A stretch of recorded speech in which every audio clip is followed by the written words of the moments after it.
hembusan angin membantu api, dan api mendorong angin untuk naik. Dengan bantuan keduanya, lautan api langsung menyatu, menenggelamkan semua larva binatang di depan mereka. Gelombang udara panas membuat segala sesuatu di sekitarnya terdistorsi, dan apa yang bisa dilihat mata tidak bisa lagi dianggap nyata. Yu Daoseng membuka kesadarannya dan tiba-tiba maju selangkah. Tangan di belakangnya terkepal erat, dan tanah sepertinya diberikan. Seperti kehidupan, beberapa duri tanah tiba-tiba melonjak. Salah satu kotoran bergegas ke telapak tangan Yu Daoseng, dan kebetulan dipegang erat olehnya. Tanah segera terkelupas, dan pedang berat digenggam erat oleh Yu Daoseng, dan ditamparkannya ke lautan api di depan dia. Panggilan. Hampir pada saat yang sama, seekor binatang ajaib melambaikan tangannya, membawa tubuh yang telah terbakar menjadi tubuh yang menghitam, dan bergegas keluar dari lautan api dengan wajah muram. Meskipun tidak terlalu terampil, beberapa pisau tajam muncul dari telapak tangannya. Matanya terbuka lebar, dan sepotong daging merah tua terlihat di bawah kulit yang terkelupas, dan bahkan tekstur dagingnya terlihat jelas. Melihat Ep Yu Daoseng memegang, binatang itu mengayunkan lengannya ke depan dengan penuh semangat, dan serpihan kulit hangus yang tak terhitung jumlahnya berserakan, dipanggang dalam api dan berubah menjadi abu. Mengaum. Ledakan.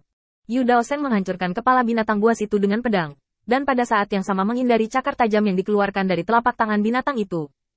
Dampak besar bahkan melemparkan tubuh tanpa kepala binatang itu hampir 100 meter jauhnya. Segala sesuatu di sekitar tampaknya jatuh ke dalam keheningan yang mati. Yu Daoseng melambaikan pedang berat di tangannya dan membantingnya ke tanah. Yu Daoseng dikuil penguasa cahaya, yang berani mengambil langkah maju dan membunuh tanpa ampun. Gelombang udara mengguncang tanah, dan raungan Yu Daoseng bahkan lebih mengesankan. Dengan kekuatan satu orang, menghadapi sejumlah besar remaja Warcraft sendirian, bahkan jika mereka hanya remaja, mereka juga memiliki kekuatan ksatria, dan dapat dikatakan bahwa kesenjangan kekuatan sangat kecil. Selain kekuatan, tubuh Warcraft yang kuat juga memiliki keunggulan. Ilmu pedang 5 elemen Yu Daoseng telah digunakan secara ekstrim di lautan api yang tak berujung ini. Jika ksatria lain diganti, itu pasti menguras kekuatan mereka sendiri. Tetapi binatang buas ini tidak membutuhkannya. Bahkan larva, bahkan produk setengah jadi yang menetas sebelumnya, dapat mengandalkan tubuh mereka sendiri untuk mengamuk dalam nyala api ini. Teguran keras Yu Daoseng tiba-tiba membangunkan orang-orang percaya yang pikirannya berdengung di belakang mereka. Beberapa orang percaya saling melirik, dan mereka melihat mata mereka sendiri di mata satu sama lain. Pujian untuk kuil penguasa cahaya. Kita mungkin mati dalam pertempuran ini, tapi itu tidak masalah. Lord Light telah melindungi kita terlalu lama, dan sekarang kita hanya melihat dunia yang kejam ini. Ayo bantu Yu Daoseng, kita tidak bisa membiarkan dia bertarung sendirian. Qin Yichen, yang diam-diam mengamati semua ini dari kejauhan, akhirnya menunjukkan senyum di wajahnya. Ini adalah perubahan yang dia inginkan. Ketika dia datang ke sini, Lin Bai melaporkan kepadanya tentang larva binatang itu. Tetapi Qin Yichen tidak mengatakannya secara langsung, tetapi menemukan alasan untuk pergi. Mungkin saat ini sangat kejam bagi orang percaya, dan mereka akan bertarung melawan lawan yang sulit ini untuk pertama kalinya. Tetapi Qin Yichen tahu bahwa perlindungan dan bimbingan saat ini bahkan lebih manis dan beracun. Kekuatan kuil penguasa cahaya sekarang cukup besar untuk menarik puluhan ribu orang sesuka hati. Qin Yichen tidak dapat dengan mudah menjaga keselamatan semua orang. Mereka juga memiliki kekuatan tingkat ksatria, dan inilah saatnya bagi mereka untuk meninggalkan perlindungan kuil penguasa cahaya dan belajar terbang sendiri. Kekejaman itu kini membuat mereka lebih sadar akan lawan seperti apa yang mereka hadapi. Bahkan jika beberapa orang kehilangan nyawanya, lalu apa? Itu lebih baik daripada kembali dari kekalahan besar di masa depan. Api di tanah tidak berhenti karena Yu Daoseng berhenti mendesak, tetapi api mengikuti angin, dan itu cenderung meningkat. Ketika Qin Yichen melihat Sydney Kevin, lautan api telah menempati jarak puluhan mil, dan api kecil menyala di tengah 4 benteng. Sydney Kevin, bagaimana situasi di pihakmu? Sydney Kevin mendengar suara Qin Yichen, sengaja pura-pura tidak mendengarnya, melipat tangannya, mengangkat kepalanya sedikit, dan sepertinya aku tidak akan memperhatikanmu. Melihat ini, Qin Yichen tidak repot-repot bertanya lagi. Dia mendarat di sebelah Kevin di Sydney dan melihat ke kejauhan. Di benteng di utara, bendera terakhir dirobohkan oleh monster besar.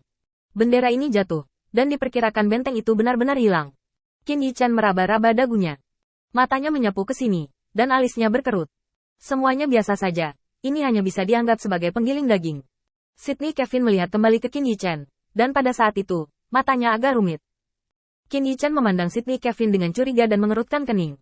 Apa maksudmu dengan tatapan itu? Sydney Kevin menghela nafas dan tiba-tiba mengulurkan tangan dan meraih kerak Qin Yichen. Katakan padaku mengapa kamu harus menunda selama 2 hari. Wajah Qin Yichen acuh tak acuh. Anda telah menyembunyikan informasi yang paling penting. Bukannya Anda tidak tahu bagaimana saya diperlakukan di alam abadi?